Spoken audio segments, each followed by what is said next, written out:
개강이 이렇게 점점 가까워오는 것을 느낍니다. 새로운 얼굴도 보이고 곧 입학할 신입생도 보이고 감사합니다. 우리 옆에 있는 친구들하고 서로 인사 좀 합시다. 우리 축복합니다.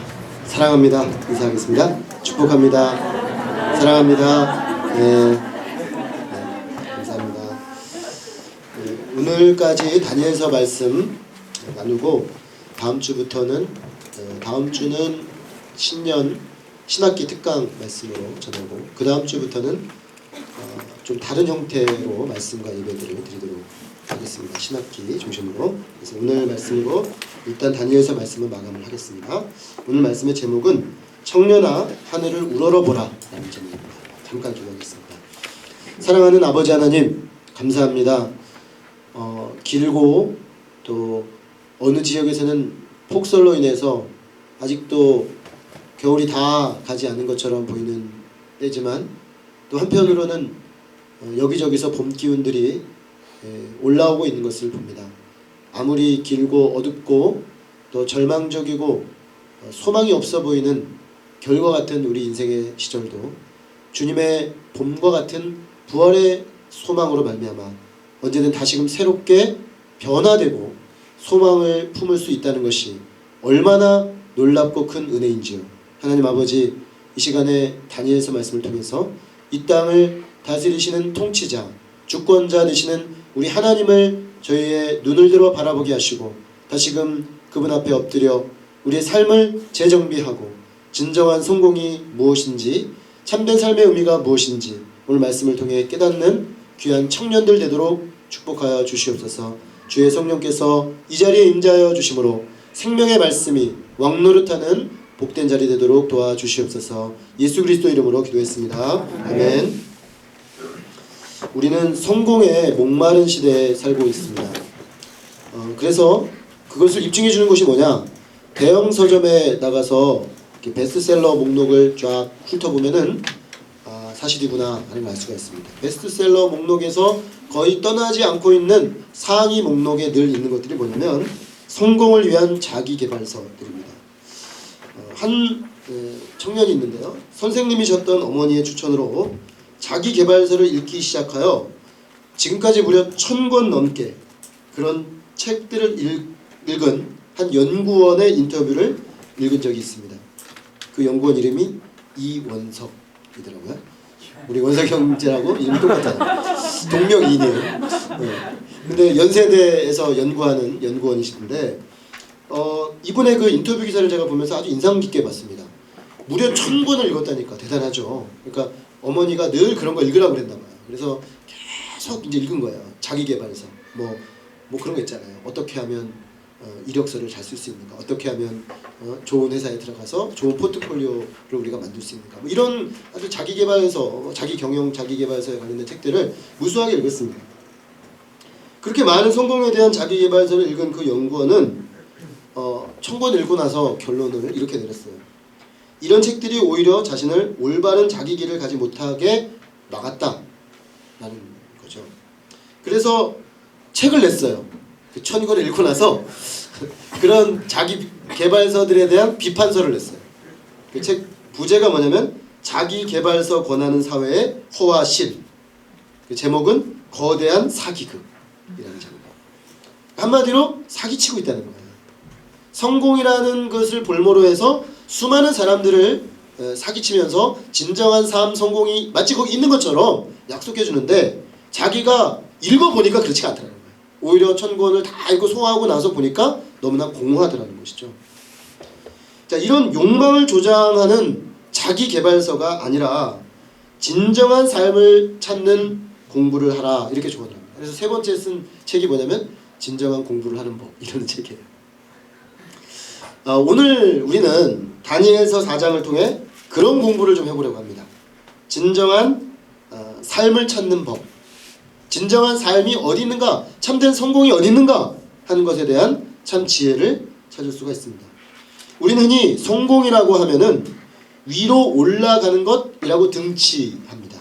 성공 이꼴 올라가는 것, 성공 이꼴 사다리를 타고 갸끄만 어딘가로 올라가서 정점에 서는 것 이꼴 성공, 이렇게 생각을 하는 사회의 그 메시지에 무수히 자꾸만 그런 메시지 이렇게 받고 있는 삶을 삽니다.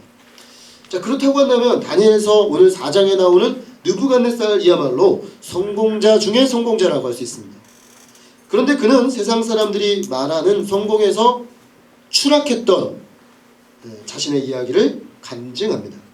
무슨 이야기를 하려는지 궁금하지 않습니까? 다니엘서 4장은 느부갓네살 왕이 백성들에게 내린 조서입니다. 조서라고 하면 공문서입니다. 즉 왕이 자신의 모든 백성들에게 일종의 공적인 문서로서 기록에 남겨놓은 문서라고 할 수 있겠죠. 그런데 이 조서를 좀 읽어보시면 좀 이상해요. 이게 조서 같기도 하고 라이브 테스트모니 같기도 해요. 간증문 같아요. 간증문. 그래서 간증문의 형식을 띈 조서. 그래서 학자들이 이게 조서가 맞나? 그래가지고 막 다시 논쟁을 벌일 정도로. 자, 그도 그럴 것이 이 조서는 아주 딱딱한 형식으로 된 공문서가 아니고 일종의 자기 체험에 기초한 백성들에게 내리는 포구문 형식의 조서입니다. 그는 이렇게 말합니다. 지극히 높으신 하나님이 내게 행하신 이적과 놀라운 일을 내가 알게 하기를 즐겨하노라. 참으로 크도다 그의 이적이요 참으로 능하도다 그의 놀라운 일이요 그의 나라는 영원한 나라요 그의 통치는 대대로 이루도다. 여러분, 이 왕은, 이 느부갓네살 왕이 어떤 사람입니까? 이 왕은 아주 강포하고 교만한 이방왕입니다. 하나님 없는 세상에 성공의 최정점에 서 있는 그런 왕이죠. 최고의 성공자로 자타가 공인하는 말 그대로 성공자 느부갓네살 입에서 뭐라고 말하냐면 그의 나라는 영원한 나라요 그의 통치는 대대로 이루로다. 나의 나라, 나의 통치가 아니에요. 그가 지금 하나님의 나라와 하나님의 통치가 영원하다라고 노래를 하고 있는 것입니다. 아니, 어떻게 느부갓네살 입에서 이런 놀라운 고백이 나올 수가 있었습니까? 느부갓네살은 자기가 왜 이런 고백을 할 수밖에 없었는지를 쭉 풀어나갑니다. 그가 집에 편안히 있고 왕궁에서 평강할 때 또 한 꿈을 꿨습니다. 이 느부갓네살은 꿈을 잘 꿔요. 꿈꾸는 왕이에요. 근데 문제는 이 사람은 꿈은 잘 꾸는데 해석을 못해요. 꿈만 꾸고. 근데 이번에도 꿈을 꿨는데 이게 해석이 잘 안 되는 거예요. 언제쯤 꾼 꿈인지를 알 수가 없습니다. 우리가 2장에 나오는 그 꿈, 큰 금신상의 꿈은 통치 초기라고 봅니다. 근데 이때는 그 본문에는 나와 있지 않지만 앞뒤 계산을 쫙 해보면은 그의 총 통치 기간이 43년이었습니다. 굉장히 긴 통치 기간이었는데 통치 기간 마지막 시기, 마지막 어떤 기점으로 들어가는 그런 시기라고 예상이 되는데요. 적어도 그의 통치 30에서 43년 사이입니다. 다니엘이 10대에 바벨론으로 끌려갔는데 이때쯤엔 45살 내지 50살쯤 되었을 때입니다. 다니엘의 세 친구, 바로 앞장 3장에 나오는 다니엘의 세 친구가 풀무불에 던져진 지로부터 20에서 30년이 경과하는 겁니다. 그러니까 시간이 굉장히 많이 지났습니다. 자, 이때는 느부갓네살의 통치에 더 이상 오를 수 없는 최절정기. 정말 최절정기예요. 친구들이 풀무불에 던져질 때는 이제 절정기로 들어가는 도입부. 그래서 절정기로 쫙 가서 한 30년 쫙 지속된 때입니다. 그러니까 말 그대로 태평성대죠. 느부갓네살 통치하에 이 바벨론 최고 전성기 태평성대가 이어지는 그런 때였습니다. 이때 그가 어느 날 꿈을 꾸고 번민하게 됩니다. 이때도 자신의 꿈을 해설해줄 컨설턴트들을 찾아서 이 꿈을 풀어달라고 부탁을 합니다. 그러나 아무도 풀어내지 못했습니다. 이번에도 성령으로 충만한 다니엘은 그 꿈을 풀어냈습니다. 자, 그렇다면 왕이 꾼 꿈이 무엇입니까? 꿈에 커다란 나무가 하나가 있었습니다. 근데 이 나무가 얼마나 잘 자라는지 나중에는 너무 높이 자라서 하늘까지 닿았다라고 되어 있습니다. 이 나무가 너무 높아서 저쪽 땅 끝에서 저쪽 땅 끝까지 다 보여요. 전 세계에서 모두 다 볼 수 있는 너무나 거대한 나무로 자라 올라 있었습니다. 그 나무는 잎사귀가 많았습니다. 열매가 많았습니다. 그래서 만민이 먹을 만한 것이었고 들짐승들이 그 나무 밑에 와서 쉬었고 육체를 가진 모든 것들이 거기서 먹었습니다. 자, 여기까지는 굉장히 뭔가 꿈이 길하죠. 뭔가 거대한 나무, 있고 그 밑에서 쫙 온 세상이 쉼을 얻는. 그런데 갑자기 한 순찰자, 거룩한 자가 하늘에서 내려와 외쳤습니다. 그 나무를 베고 그 가지를 자르고 그 잎사귀를 떨고 그 열매를 해치고 짐승들을 그 아래에서 떠나게 하고 새들을 그 가지에서 쫓아내라. 그러나 그 뿌리의 그루터기를 땅에 남겨두고 새와 눕줄로 동이고 그것을 들풀 가운데 두어라. 그것이 하늘 이슬에 젖고 땅의 풀 가운데서 짐승과 더불어 제 몫을 얻으리라. 또 그 마음은 변하여 사람의 마음 같지 아니하고 짐승의 마음을 받아 7대를 지내리라. 이는 순찰자의 명령대로요 거룩한 자들의 말대로니 지극히 높으신 이가 사람의 나라를 다스리시며 자기의 뜻대로 그것을 누구에게든지 주시며 또 지극히 천한 자를 그 위에 세우시는 줄을 사람들이 알게 하려 함이라.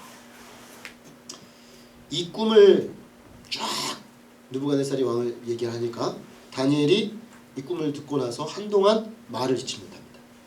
너무나 고통스러운 표정으로 이 꿈을 듣고 있던 다니엘이 한참 동안 번민하다가 느부갓네살에게 이 꿈을 이야기해 줍니다. 그 꿈을 이야기해 주면서도 뭐라고 말하냐면 왕이시여 이 꿈이 왕이 아니라 다른 사람에게 성취되기를 바랍니다.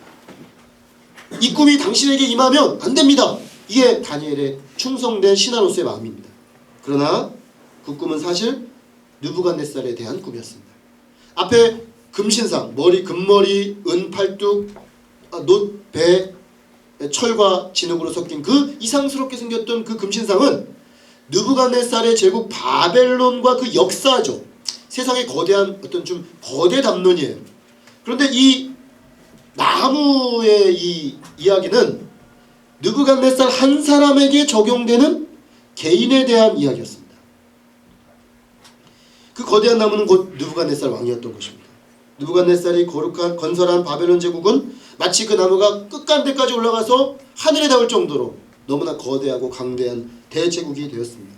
그에게는 견고하고 창대한 권세, 하늘에 닿고 땅끝까지 미치는 권세가 소유로 주어졌습니다.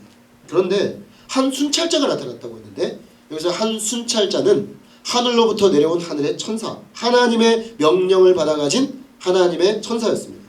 그가 와서 오늘 본문에 의하면 느부갓네살을 왕위에서 쫓아내고 쫓아낼 뿐만 아니라 쫓겨난 느부갓네살은 들짐승들과 함께 풀을 먹고 소처럼 풀을 먹고 하늘 이슬에 젖고 즉 집이 아니라 한 데서 잤다는 거죠. 노숙을 한 거죠. 그래서 짐승처럼 풀을 뜯어 먹다가 밖에서 그저 쓰러져 자고 정말 7년의 시간을 지나야 했다고 했습니다. 하나님께서는 이 시간들, 이 7년의 짐승처럼 보내는 이 7년의 시간을 통해서 느부갓네살이 지극히 높으신 이가 사람의 나라를 다스리시며 그것을 누구에게든지 주시는 줄을 알게 되기를 원하셨습니다. 그것을 깨달은 이후에 하나님께서는 느부갓네살과 그의 왕국을 회복하시기를 원하셨던 것입니다. 생각해 보십시오. 지금 이 꿈을 느부갓네살에게 다니엘이 해석해주고 있는 것입니다. 이 꿈을 왕에게 해석해서 전하는 것이 다니엘에게는 얼마나 힘든 일이었겠습니까? 그는 개인적으로 왕에게 이러한 일이 일어나는 것이 너무나 안타까웠습니다. 충성된 신하였거든요. 그는 느부갓네살을 자신의 왕으로 깊이 존중하고 사랑했습니다. 그러나 하나님의 사람으로서 다니엘은 왕이 하나님 앞에 바로 서도록 돕고자 하는 목자의 마음으로 가감없이 하나님의 뜻을 그에게 그대로 전했습니다. 다니엘은 자기보다 어리고 연약한 사람만 양으로 생각하고 돌본 것이 아닙니다. 우리는 이제 목자가 돼서 사람을 이렇게 양으로 생각하고 이렇게 돌보잖아요. 그래서 우리는 양이라 그러잖아요. 양이라고. 제 양이, 제가 돌보는 양이 이런 표현을 써요. 그래서 제가 예전에 어떤 학생이 그러더라고요. 제가 양이에요? 그러더라고요. 처음에 여기 왔는데 사람들이 자꾸만 양을 돌봤다느니 뭐 양이 왔다느니 양이 왔다 갔다 그러니까 무슨 양이 왔다 근데 아무리 봐도 양은 안 보인단 말이에요. 나중에 보니까 자기를 얘기하는 거예요. 그래서 저한테도 그래요. 제가 양이었던 거예요? 그렇게 묻더라고요. 그러니까 우리 공동체가 목자와 양, 그죠? 목자의 품에서 늘 쉬고 도움을 얻고 생명을 얻는 것처럼 이렇게 돌보잖아요. 근데 일반적으로 양은 어때요? 내 적어도 친구거나 동생이죠. 후배들이란 말이에요. 신입생들, 2학년 신입생을 돌보고 그런단 말이에요. 그래서 우리는 나보다 어리고 약하고 힘들고 방황하는 사람들은 내가 이렇게 양으로 영접하기가 좋습니다. 근데 나의 상관이에요? 나의 생사 여탈권을 쥐고 있어요? 내가 이 사람들 잘못 보였다가는 어떻게 될 수 있는 그런 힘이 있는 사람이에요? 그런 사람을 양으로 생각하기가 쉽습니까? 쉽지 않죠. 근데 다니엘은 자기의 직장 상사죠. 직장 회장님이잖아요. 회장님. 회사로 치면 모든 권한을 최종적으로 가지고 있는 직장 상사, 심지어 세상의 지존인 왕도 하나님 앞에서 보면 한 명의 양이라는 것을 알았습니다. 이게 매우 중요합니다. 우리 학생 목자님들이 캠퍼스 시절에 목자의 삶을 살고 후배들과 친구들을 말씀으로 돕는 훈련을 하는 이유가 무엇입니까? 물론 우리 중에는 일부는 계속 어린 양들을, 후배들을, 대학생들을 돌보는 목자들도 있겠죠. 그러나 많은 경우는 세상으로 나가서 장차 세상에 어떤 사람도, 심지어 나보다 더 높은 지위에 있고 더 많은 권세를 가진 사람들조차도 하나님 앞에서 도울 수 있는 사람이 되게 하고자 함이었다는 사실을 기억할 필요가 있습니다. 제가 알고 있는 한 선배님은 대학에 들어와서 늘 이제 후배들을 말씀으로 도왔어요. 저도 그분의 영향을 많이 받은 분이었는데 경영학과 선배였어요. 근데 늘 성경 읽고 또 후배들 성경 1대1 성경 공부해주고 시간 나면은 맛있는 거 사주고 같이 데리고 다니고 정말 좋은 목자셨어요. 근데 이제 대학원에 들어가니까 경영대 이제 MIS 대학원에 들어갔는데 그 경영대를 차석으로 졸업 아주 우수한 분이셨어요. 그래서 교수님이 딱 발탁을 해가지고 들어갔는데 교수님이 불신자인 거예요. 신앙이 없으세요. 어떻게 했을까요? 교수님한테 수업 받다 말고 이제 개인 이제 회식 자리에서 성경 공부를 한번 해보시는 게 어떠시겠습니까? 제안을 한 거예요. 교수님은 저에게 MIS를 가르쳐주시고 저는 교수님께 성경을 가르쳐드리겠습니다. 근데 재밌는 건 그 교수님이 그 학생한테 자기 제자죠. 제자한테 성경 공부를 했다는 거예요. 그래서 그분이 졸업할 때까지 매주 그 교수님에게 성경 공부를 해줬어요. 다니엘과 비슷하죠. 목자가 된 거야, 목자가. 내가 그 사람이 나이가 많고 적고는 상관없어. 왜? 그 사람이 하나님을 알지 못한다면 하나님께로 인도해야 될 양인 거죠. 지금 다니엘은 그런 심정인 것입니다. 자기가 비록 그의 부하지만 그의 하위 직원이지만 왕이 지금 하나님을 모르니까 꿈이 해석이 안 되죠. 번민하고 있죠. 그러니까 꿈을 해석해 주겠다고 나섰어요. 해석을 해주려고 봤더니 이 꿈이 보통 꿈이 아닙니다. 왕의 운명을 좌지우지하는 너무나 정말 안타까운 꿈이에요. 그래서 마음이 아프죠. 아픈 마음으로 이 일이 정말 왕에게 안 이루어졌으면 좋겠습니다. 그러나 또 어때요? 왕을 바로 세워야 되잖아요. 하나님을 바로 세워야 되니까 간절한 심령으로 그에게 또 이 꿈을 풀어줍니다. 자, 우리가 이렇게 힘든 도전적인 메시지를 지금 느부갓네살이 들었지 않습니까? 너가 너무 높고 교만해져서 하나님이 당신을 낮추셔서 정말 짐승과 같이 되게 하셔서 하나님 앞에 겸손하게 회복되기를 원하신다. 그게 하나님의 마음이다. 이렇게 들으면 느부갓네살은 좀 자중하고 내가 참 교만했구나. 한 30년 전성기를 보내다 보니까 세상에 내가 무서운 게 너무 없었구나. 내가 이제 좀 겸손하게 하나님 앞에 좀 자기를 돌아보고 겸손한 왕이 돼야겠다. 심지어 느부갓네살은 이 다니엘을 뭐라고까지 얘기했냐면 공의를 행하라 이런 말을 하죠. 공의를 행하고 또 정말 죄를 사해주고 가난한 자들을 긍휼히 여기고 한마디로 이 말은 뒤집어 놓으면 지금까지는 공의롭게 통치하지 않고 가난한 자들은 압제하고 또 죄를 너무 엄벌에 처하는 그런 왕이었다는 거죠. 당신의 그 통치 방법을 바꾸시라는 거예요. 아주 강력하게 도전을 했습니다. 다니엘이. 그러니까 다니엘은 그저 감당만 한 것이 아니라 비록 왕일지라도 하나님의 바로 서 있지 않으면 똑바로 하도록 도전하는, 비록 직분은 하위 직급이었지만 영적으로는 그는 목자의 역할을 적극적으로 감당했던 것입니다. 자, 느부갓네살은 그런데 이 해석을 듣고 나서 별 말이 없어요. 그러니까 책망을 안 한 것 같아요. 네가 어디 감히 지금 왕 앞에서 그따위 소리를 하느냐. 나한테 지금 교만하다고? 내가 짐승같이 될 거라고? 저자를 당장 옥에 쳐넣어라. 뭐 이렇게 할 수도 있잖아요. 근데 그렇게는 안 했어요. 그러니까 느부갓네살이 적어도 그 말을 좀 마음에 두긴 한 것 같아요. 오늘 본문에 보니까 1년이 지날 동안에는 이 꿈이 실현이 안 돼요. 그러니까 느부갓네살이 뭔가 좀 이게 자신을 이렇게 돌아보고 마음을 낮추고 겸손하게 생각한 부분이 있었던 것 같아요. 그런데 그 꿈을 듣고 어느 정도 자기 만족, 꿈이 이제 그렇구나, 잘하면 되겠네, 이렇게 하고 말았던 것 같아요. 자, 그렇게 1년이 지나가게 되었습니다. 1년이 지나자 그는 꿈의 내용을 다 잊어버린 사람처럼 행동합니다. 하나님의 말씀을 들었을 때는 바짝 긴장을 했는데 다시 본래 생활로 돌아가니까 언제 내가 그런 얘기를 들었나 싶은 듯이 행동을 하고 결국에는 그 꿈 그대로 그의 삶에 성취되어 버립니다. 어떻게 됩니까? 어느 날 바벨론 왕궁 지붕을 거닐 때였습니다. 여러분, 성경을 보면 참 희한한 공통점이 있는데 왕이 전성기 때 지붕을 거닐면 불안한 일이 일어나요.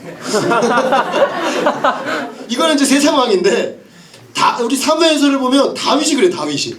다윗이 완전 모든 나라를 다 통일을 하고 어느 날 지붕을 거닐다가 지붕 위에서 밧세바가 목욕하는 걸 봐요. 그래가지고 추락합니다. 다윗이. 근데 오늘 느부갓네살도 마찬가지예요. 그러니까 뭔가 잘 나갈 때는 지붕으로 가면 안 돼. 지금 낮은 데로 가야지 높은 데 가지고 이러고 내려다보면 뭐가 문제가 생기는 것 같아요. 느부갓네살이 지붕을 딱 거닐다가 이렇게 보니까요, 왕궁 지붕에서 바벨론 도성을 저 끝까지 볼 거 아닙니까? 제국을 딱 보니까 마음에 감격이 슉 밀려오는 거예요. 이야, 이 큰 바벨론은 내가 능력과 권세로 건설하여 나의 도성으로 삼고 이것을 내 위엄의 영광을 나타낸 것이 아니냐. 여러분, 이 짧은 말에 나 계속 이 말이 들어가요. 내가 나의 위엄을 나를 위하여. 뭘 말하는 것입니까? 왕은 자신의 제국의 영광에 취해서 자기 도치적 자기 숭배에 빠지고 말았습니다. 실제로 느부갓네살 시대의 바벨론 도시는 세계에서 가장 크고 멋있는 도시 중 하나로서 영화의 절정을 달리고 있었습니다. 오늘날 뉴욕, 그죠? 다들 이렇게 뉴욕 거리 한번 걷고 싶잖아요, 그죠? 뉴요커, 그죠? 뉴요커가 돼서 그 어디 그 그림의 일부가 돼서 내가 한번 걷기만이라도 하면 뭔가 좀 내가 좀 업되는 것 같잖아요. 근데 느부갓네살은 그 정도가 아니에요. 그 어마어마한 그 휘하찬란한 이 바벨론의 주인이, 그 바벨론 도시는 이중벽이었답니다. 안 벽이 있고 밖에 벽이 또 있는데 바깥 벽의 두께가 얼마나 넓은지 차가 지나갈 정도. 그러니까 그 정도로 뺑 둘러쌌습니다. 그리고 이제 여기가 완전 평지에 있다 보니까 저쪽 티그리스 유프라테스 강에서 물을 밖에서 끌어다가, 대단한 기술이죠. BC 한 6, 7세기 경인데 지금부터 한 2500년 전인데도 물을 끌어다가 그 물을 연못을 만들어 가지고, 여러분 중국 북경에 가보면 이화원이라고 있어요. 그 인공 호수잖아요. 북경도 물이 없는 곳이거든. 근데 거기다가 물을 갖다가 집어넣고 왕들이 그거 타고 다녔잖아요. 와, 정말 대단하죠. 근데 저는 화가 나더라고요. 이 뭐하는 짓이야 이게. 멀쩡한 땅에다가 물 끌어다 놓고 자기들 배 타고 놀려고 얼마나 많은 사람들이 고생했겠어요. 나는 평민 출신이라 이걸 받아들일 수가 없어요. 우리 조상들이 분명히 그때 그 노동한 평민들 아니에요. 근데 이 바벨론 그 어마어마한 걸 해놓고서는 그 왕이 다 즐기는 거예요. 거기에 성문 중에 이시타르 성문이라고 있는데, 이 성문의 외벽은 그 후일 그리스인들이 그 도시에 공원을 만들어놨어요. 그러니까 이시타르 성문 옆쪽에 이렇게 큰 정원을 하나 만들었는데 그 정원은 세계 7대 불가사의로 불려요, 지금도. 근데 그 정원이 느부갓네살이 자기 부인을 기쁘게 해주려고 만든 거예요. 자기 부인. 그러니까 only for you. 그죠? 오직 그녀를 위하여, 오직 그녀를 위하여 다 만들. 야, 능력 있는 남자인 거야. 능력 있는 남자. 이처럼 화려한 도시의 꼭대기에 앉아서 세상을 내려다보니 느부갓네살의 마음이 교만하지 않을래야 않을 수가 없어요. 왜? 나니까. 그죠? 나 느부갓네살. 뭐 자기가 생각해도 막 감격이 올라오는 거야. 날 생각하면 와, 난 너무 대단해 막 이러면서. 그러나 안타깝게도 그 즉시로 그가 나 하고 있을 때 하늘에서 소리가 났습니다. 나라의 왕위가 내게서 떠났느니라. 내가 사람에게서 쫓겨나서 들짐승과 함께 살면서 소처럼 풀을 먹을 것이요, 이와 같이 7대를 지내서 지극히 높으신 이가 사람의 나라를 다스리시며 자기의 뜻대로 그것을 누구에든지 주시는 줄을 알기까지 이르리라. 그 말씀은 즉시 임했습니다. 느부갓네살은 왕위에서 쫓겨났습니다. 실제로 일반 역사 기록에 보면 느부갓네살이 잠깐 약 7년 정도 왕위에서 이탈된 적이 있습니다. 기록이 없어요. 느부갓네살이 잠깐 사라졌다가 나타나요. 그냥 쫓겨난 거예요. 근데 왜 쫓겨났냐면 여기 본문에 보면 미쳤어요. 그러니까 사람이 너무 자기중심적이 되다 보면 샥 돌 수가 있어요. 왜냐하면 하나님이 하나님이 우리를 만드시고 하나님 창조주고 우리 피조물인데 피조물의 위치에 있어야 되는데 너무 자기를 높이다 보니까 이게 이상해지는 거예요. 사고가. 그래서 그는 나니까 그랬던 사람이 나는 소 이렇게 변해버렸어요. 자기를 소로 생각하게 된 거예요.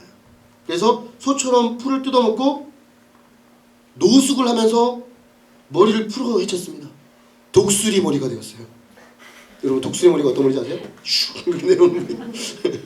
그래서 머리를 다 풀어 헤치고 독수리 머리털과 같이 되고 손톱은 새의 발톱과 같이 되었다고 했어요. 이것이 뭐냐? 자신을 소로 생각하는 수광병이에요. 실제로 학적 용어에 있습니다. 현재에도 있다면 자기를 짐승으로 생각하는, 그러면서 소 형태를 하고 짐승의 모습으로 사는. 그게 이렇게 된 거야. 자, 이 상에서 우리는 아주 중요한 진리를 발견하게 됩니다. 그것은 바로 교만의 결국입니다. 잠언 16장 18, 19절은 이렇게 말합니다. 교만은 패망의 선봉이요 거만은 넘어짐의 앞잡이다. 다시 말하면 교만은 패망의 선봉이니까 교만이 오면 패망이 따라온다는 거죠.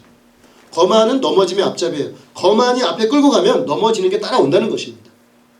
지금 느부갓네살은 어느 순간 교만해졌어요. 그래서 자기가 스스로 무너지고 스스로 어찌 회복할 수 없는 수준까지 전락해 버렸던 것입니다. 야고보서 4장 16절에서는 이렇게 말합니다. 하나님께서는 교만한 자를 대적하시고 겸손한 자에게는 은혜를 베푸십니다. 하나님은 교만한 자를 적으로 여기세요. 여러분 이걸 기억해야 됩니다. 하나님은 교만한 자를 적으로 생각해요. 왜? 이 온 우주에 하나님 외에 그 영광을 받을 존재는 없기 때문입니다. 이거는 사실의 영역이에요. 그런데 그 사실의 영역을 인간이 뒤집으려고 하니까 하나님은 그를 적으로 삼아본 것입니다. 하나님께서는 느부갓네살의 마음이 교만해져서 자기 도치적 자만심에 빠졌을 때 그를 여지없이 낮추셨습니다. 그는 한낱 인간에 불과했으나 너무 많은 세상적 성공을 이루자 자아도취에 빠져 자신이 인간 이상의 그 무엇이 된 것으로 스스로 착각했습니다. 그러나 그는 인간보다 못한 짐승으로 낮아졌습니다. 그에게는 인간의 정상적 이성이 사라지고 짐승의 마음을 가진 자가 되고 말았습니다. 하나님 없는 인간, 타락한 인간의 본질은 교만이라고 할 수 있습니다. 그리하여 하나님을 하나님으로 인정하지 못하고 스스로 높아지려고 하지만 그런 인간은 높아지는 것이 아니라 오히려 낮아지게 됩니다. 이것은 성경이 일관되게 말하는 진리입니다. 로마서도 보면 사람이 하나님께 영광을 돌리고 하나님으로 하나님 되게 하지 않고 하나님을 알되 영화롭게도 아니하고 감사치도 아니했을 때 그 마음이 어리석어져서 우둔하게 되어 썩어지지 아니할 하나님의 영광을 버러지와 금수와 모든 우상의 형상으로 바꾸느니라. 즉 하나님을 위로 섬기고 아래로 피조물을 다스려야 될 인간 위치를 이탈하고 하나님의 자리에 자기 자신과 우상을 올려놓고 그 피조물을 섬기는 어리석은 존재로 전락해버리고 말았다는 것입니다. 이것이 하나님 없는 인간, 하나님 없는 인생의 성공을 추구하는 사람들의 사실은 성경이 진단하는 궁극적인 모습입니다. 그런 점에서 오늘날 많은 젊은이들이 불나방처럼 달려드는 하나님 없는 성공은 우리의 교만을 부추기는 세상의 달콤한 유혹에 불과합니다. 진정한 성공은 하나님 앞에 자신을 낮추는 것이고 하나님이 세우신 자리에서 기뻐하고 충성하는 것이 성경적 성공입니다. 물론 하나님께서 주신 은사가 있을 수 있습니다.